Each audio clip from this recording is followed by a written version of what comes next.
What is up, guys? Jake here with the next Vainglory video, and as you can see, we are in a drafts and picks match because it is time. It's here.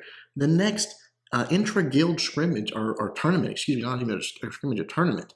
So this is our teams here, me and Rays and Legend, and we are taking on Spooky and Wymie and Sergeant Red, and it is an epic match here. You see they banned away the Vox, we banned away the Black Feather. Spooky picks up the Ringo, so we grab Arden and Taka just to play right into it. Spooky's a very strong Ringo. We knew that we had to put a lot of pressure on him, and surprisingly they grab the glaive and the pedal. I mean, I think this is not a support pedal. I think it is a actual crystal power pedal support glaive there.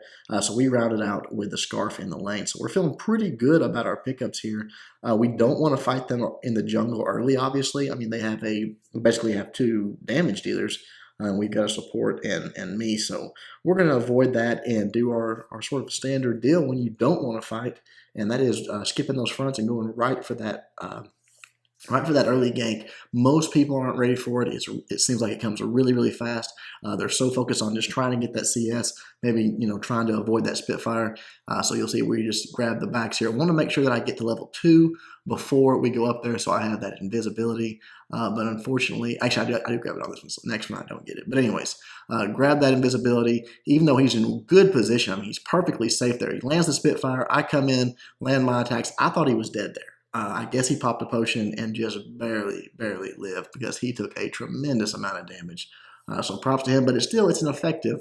It's not a gank, but it's effectively a gank. He can't mess with Scarf now. He can't pressure Scarf. There's really nothing he can do besides be extremely safe. And knowing that he's got me as a Taka that could come back up in the lane at any time, he's still not completely safe. So it allows Scarf to just do what he wants to. Go back down, shop up. We're going to grab our backs again. And sort of rinse and repeat here. We, again, still don't want to fight them early in the jungle. They're not pressuring, so we're just going to do our thing. Grab those backs up. My clear's pretty slow still, but I'm going to grab some more weapon power right here, get that 6 sins taken care of, and now I'm feeling a little bit better. Got a little more damage, so go back up in the lane, see if we can't get on him again. They're dropping. Actually, that's our flare. I told him to go. I told Race to go drop that scout mine because those scout mines are death to me. If they see me coming, not so good. Because he's even early game puts out a tremendous amount of damage. So I decided support stay up in the lane. I'll go back, grab my backs. They're being super conservative now, which is good. We're a stronger late game comp in my opinion than they are. So them doing that is fine. He does flare me up there, and Ringo was at the store, so I'm just bringing these down. I do get both of them and then just run away from him. I don't want to fight Ringo one-on-one. He's probably not even one-on-one. He's probably got pedal or his glaive right behind him there. They do come up through our side in the bush, though. Now that I can get behind, put a little damage on him. He is doing some nice stutter step in there, and they are all three there, which I suspected. Just put a little damage and run away, but they're not just going to walk through our jungle like they own it, and now they realize that. I thought they did. They come back up through there again. Right there is Pedal. Put a little damage onto her. She accidentally trampolines the wrong direction, takes a turret shot, and the death. So pretty good outcome for us, not so good for them. Want to go over and immediately get into their jungle, start taking some of their farm as a penalty. Anytime someone dies like that, you got to get something out of it. And right here, taking their mids and their fronts, not trying to get too deep, not trying to get too aggressive. Because it is so early, but that's gold in my pocket and out of theirs. Puts me that much closer to that early game tension bow when I really will start doing some pretty nasty damage. Already level 6 right here after this minion goes down, so feeling pretty good about that. Pretty quick to get into level 6. And again, with that tension bow just looming, I mean, all I gotta do is get to the store and I've got the gold for it. I feel like I'm about to really start causing them some problems. Now, unfortunately, I saw they were up in our jungle, in our lane again. I wanted to get up here even before I went and shopped. Put the damage on the Spooky there. A couple of shots and a flip, and he goes down. He just, that goop was in his way. He couldn't really retreat. We just set it up just right and got the kill. So here we're just waiting for them, seeing if they're going to come up through our lane, but they're not. I want to grab this tension bow before the next fight. I know the next fight's coming. Now I'm willing to fight them. I got that, a little bit of attack speed. I'm willing to fight them anywhere, anytime now. You see Petal went back up in the lane. We know their backs are wide open. They had to protect that turret. Petal does rotate down, but boom, put a big hit onto her. That tension bow doing what it does. They immediately see the force of that. It's a psychological thing. They see that much life go down, and they just run away. We could easily just walk back, grab that second back that I left there, and then I called back home, mainly because I was out of power. I didn't want to stay and fight for that. Grab the Blazing Salvo, and again, mid-game, I still say Taka is one of the scariest, one of the strongest heroes. Once you pick up that tension bow, once you get that ultimate, for the next 2 minutes, you are really something to be feared. So I think at that point right here, they really are scared. They really are worried about it. You see the flare there, but it doesn't matter. Look at the damage, and look how low he gets right there. I didn't realize until after I'd already committed with my ultimate that they were all three there. So I do go down, but I did chunk down Ringo very, very low. And obviously with Scarf, that poke, they really can't put a lot of pressure there, even with it being a 2-on-3, with Ringo being that low and just the poking ability of Scarf. So just want to get right back up in there. Want to make sure they're not pressuring. Want to get back with the team. I do end up buying my next weapons blade there, just getting ready. I'm working towards that Sorrow blade. Anytime we see those scout mines, we'll want our support to go trigger them, which he does. He's doing a great job. Then come back up to the lane. Want to give him a little different look. Try to sneak up to the top bush. Maybe he's trying to hang out real high up there. He's down low. Hitting with this one. Boom, boom. A lot of damage there. Glaive comes flying out, but now I'm able to get away. No problem. And again, I didn't kill him, but I also took him out of the lane. I took him out of the fight. He can't pressure Scarf. He can't even take probably more than one Spitfire for Scarf, or he's going to be in real bad shape. He's popping those potions. He's trying to stay up, but still, I'm making his life infinitely harder than what it would have been. You see that they're flaring up there. They're trying to get a location on us, but we see that they are right there, sort of out of position, not all together. He tries to grab him with that gauntlet. They didn't grab it, so immediately, with them being that low life, go for the gold mine. If they come, we'll still see dropping the flare there. They are all three rotating down.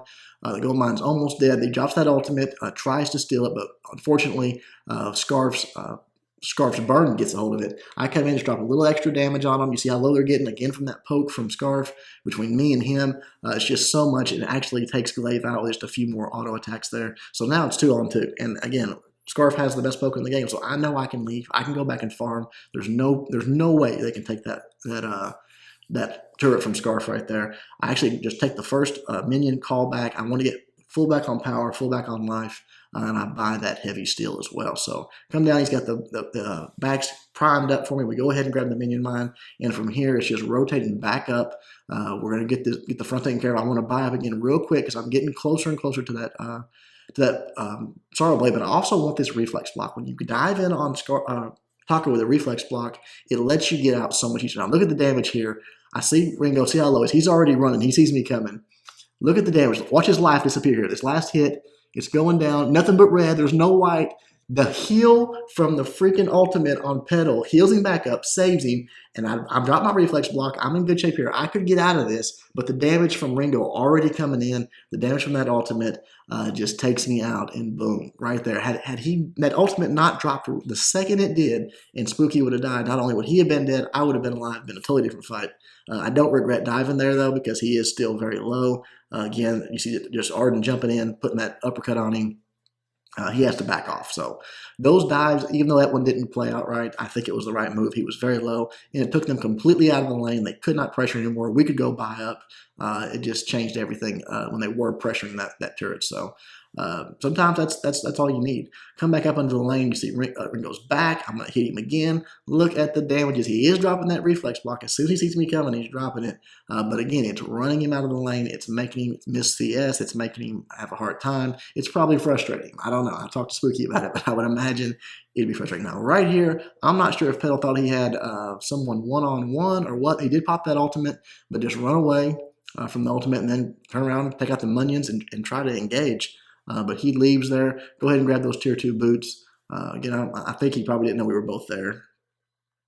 Scarf rotates down. So here we're actually looking for a fight, just kind of hoping that they would still be hanging around. And Glaive is there. Boom, putting some damage on him. Scarf's putting damage on him. I am. And then right here, this nice gauntlet come in, but they do. I don't know if he had a crucible or they both had reflex blocks, but they both walk right out of it. But it does give Scarf time to fire up that Dragon's Breath, just come through absolutely roasting them and getting both of the kills, actually. I'm hitting them a little bit with that goop and that fire, taking the other two out. Now, Spooky did the right thing here. He knew they were in trouble and they was in a bad spot, so he presses that lane and actually gets our turret taken care of. But he's very, very low life, and with me chasing him down, there's really not a lot he can do. He tries to get called back, but not going to happen. Tries to stutter step. I go ahead and drop my reflex block. He drops his, but that's that.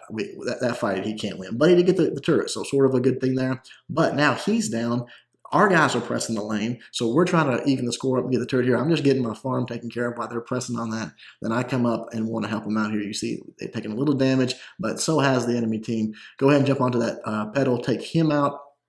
And then now it's just a 3-on-1. No big deal. He's going to go down pretty quickly. Wymie is, but we're going to try to continue to take this turret. But now Spooky Blob has showed back up. But again, it's 3-on-1. We're at 13, almost 14 minutes. 3-on-1. He can't defend a turret. I mean, we can dive it. We can take it out. You see right there, he's doing some good damage on me. But that just leaves them wide open, taking the turret out and then putting pressure on him. So nothing they could do there. It's just this constant back and forth of us getting them in numbers, us all three being together and them not. That's sort of, it seems like that's who always wins these fights, or who always wins these matches. The team that runs together sort of outlives the other team and just sort of grabs objectives. Now, we're tied up on turrets here, but we are in pretty good shape. We've, I think, taken their jungle. They haven't even entered our jungle for the most part. We've gotten more kills than them. We've gotten the gold mine. We're just feeling like we're a little bit stronger than they are right now. So come back up, and they're still being aggressive, surprisingly. So put that damage onto Petal. Look at the damage right there. She drops that ultimate. Just run away from those minions while they're exploding, or those munions, excuse me. Then they're no real threat. But this is such a good combination, I think, Scarf and Taka, because I come flying in there, and I'm doing this massive amount of damage, and they really don't have any choice but to focus on me. You see Spooky there trying to take me out, but that just completely ignores Scarf, and Scarf is such a terrifying hero when he gets built up, which he is at this point. He gets those broken myth stacks up, and then just unleashes that Dragon Breath, and it's just death. We could not figure out where this flare came from. They flared us there, did not know where they did it from, but we started up this Kraken, and then all of a sudden, Wymie shows up and just sort of pokes and runs away. We're trying to stay on it and get taken care of, but finally he commits to it, and when he does, we grab the Kraken and then turn around and grab him. He kicks me back. I almost die.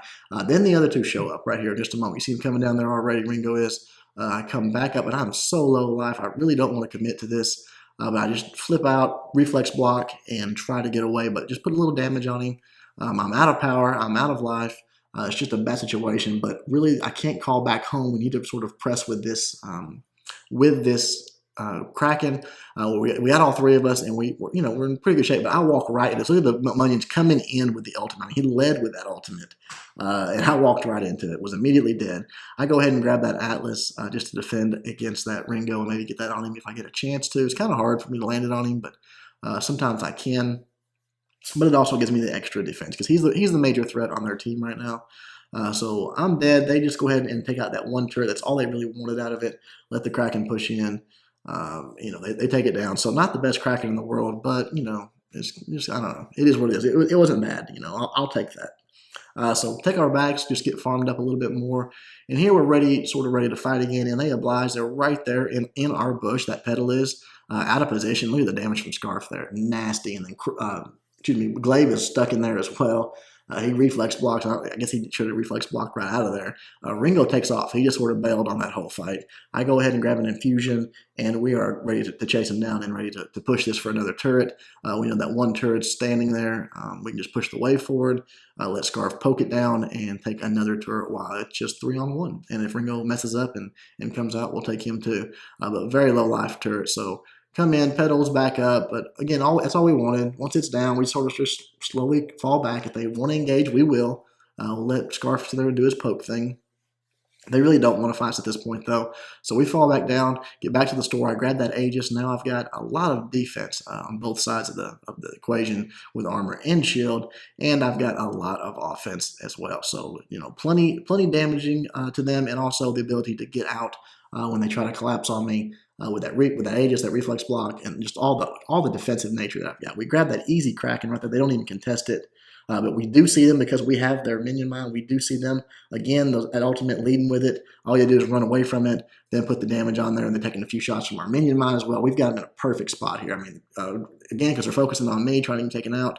Our Scarf fires up that Dragon's Breath, does a lot of damage. We come in and finish off that glaive, and that is the ace with the Kraken, and that is going to be the game. We're going to push in, take out this first turret before the Kraken even gets there, allow it to take up. Actually, we're not going to let him take the second one. We're just taking it. Full health Kraken. The Vayne is already going down before they even get up. So nice job to the team that we played real well together. I hadn't played with these guys before. But we seem to sync up pretty well, pretty easily. And we did win our first match 2-0. So good job to my team. You'll get to see more of my matches coming. As soon as we have the next one, I'll record another one.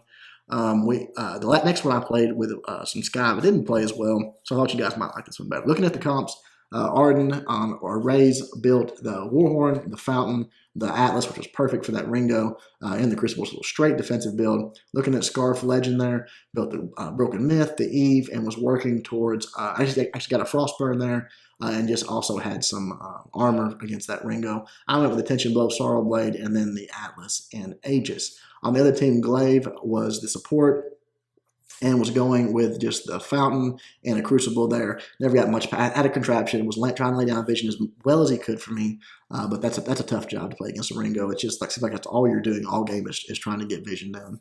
The Ringo there, Spooky went with the Sorrow Blade, the Tornado Trigger, and then just a lot of defense, which was good. I mean, he was dropping that reflex block early and often and put it to good use. And I got a few extra kills out of it for it. So he did well. And then Sergeant Rod doing the pedal build, the Frostburn, the Broken Myth, and then went with a Crucible, which is kind of surprising. I guess they wanted out of that gauntlet for sure, and that's as far as they got. So good game at both sides. There will be a lot of streaming of this tournament, so I'll try to tweet out when people are streaming. I'll be streaming the finals. I think it might be this weekend. I'm not sure, but I'll let you guys know. Hope you enjoyed the video. Until then, Jake, doing my best to help you guys suck less.